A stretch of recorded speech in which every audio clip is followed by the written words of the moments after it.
DC teased some announcements for Harley Quinn, and we did get a brand new comic announced of Harley Quinn Black, White, and Red, which will be a digital first weekly comic. But there's a bunch of pieces in the news that you might have missed that I think are pretty important as we look at DC's digital strategy as a whole.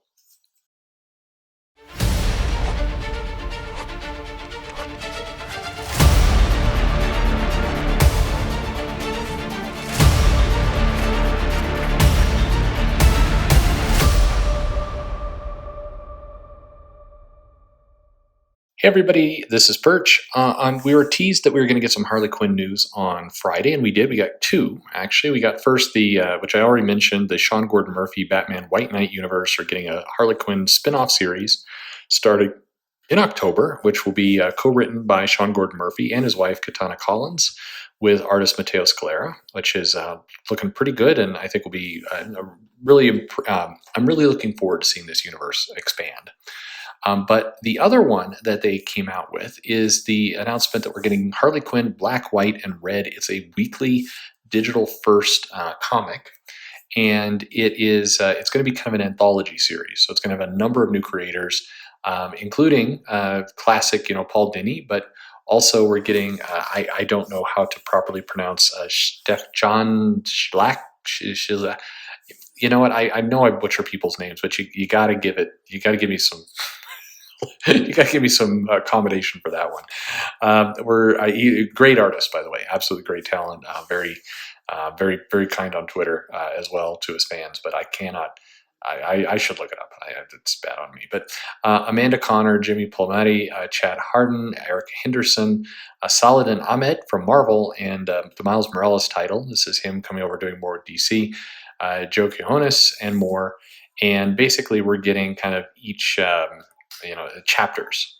And I think they didn't say whether each comic would be a new chapter or if some chapters would have it would go a couple. I think we're hearing that each story stand on its own.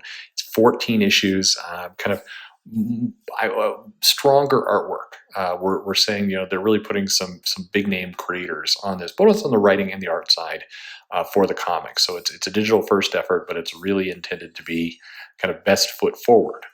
And so that's exciting in the sense that we're getting real creative teams coming in and contributing to this.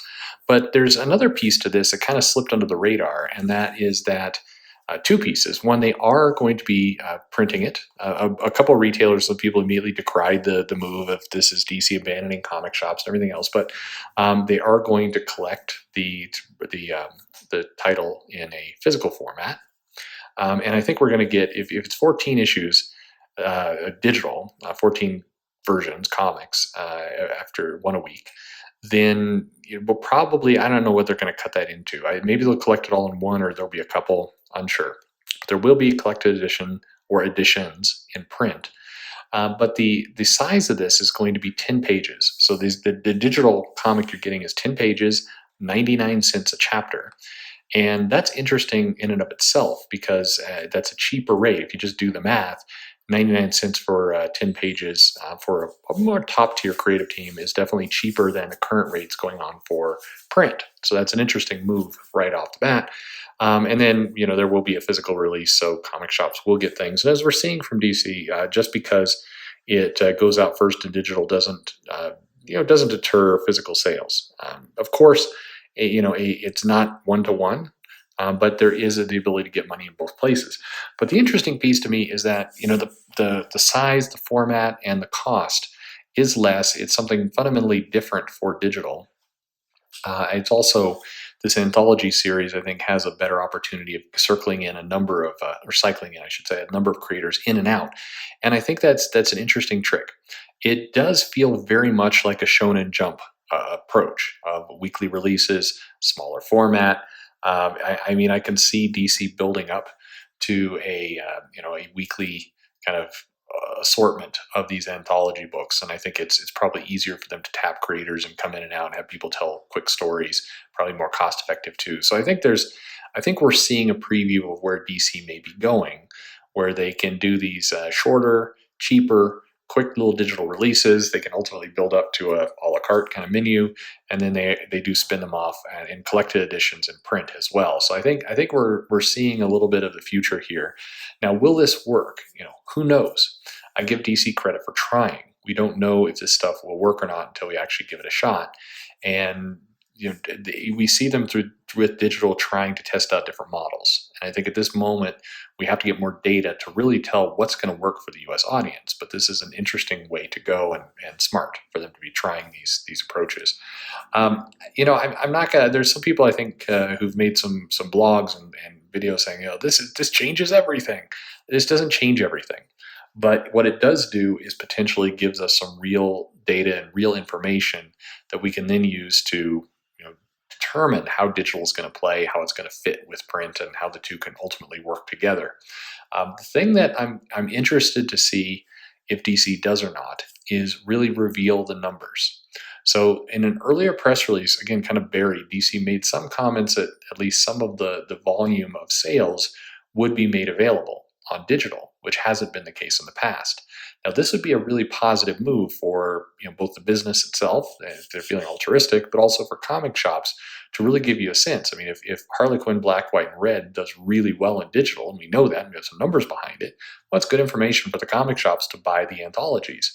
And I think if they can, one way DC can, I think, turn around some of um, the bad press, if you will. Some of the, and I don't know that they necessarily need to, but turn around some of the comic shops who are really outraged by some of their moves, is to start sharing some of the numbers, so people don't have to guess anymore. They can tell this is what the business does, this is the category, and here's what you can expect off of these things when they actually get printed.